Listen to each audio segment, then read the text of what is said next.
ஏற்கனவே அவன் எரித்து விட்டான், எரித்ததை மறுபடி எரித்து விட்டான்.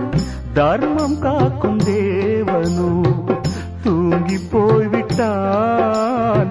வாழ்க்கை எதுவென்று புரியவில்லை, வாய்விட்டு அழவும் வசதி இல்லை.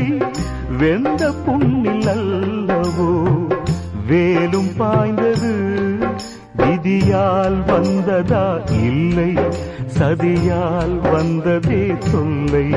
விதியால் வந்ததா இல்லை, சதியால் வந்ததே தொல்லை. வானத்தை பார்த்தேன், பூமியை பார்த்தேன், மனுஷனை இன்னும் பார்க்கலையே. நான் பிறந்தது அழுதிடத்தானா, ஏ விதியே சரிதானா? தங்க என்னும் தங்கம் இங்கே தீயில்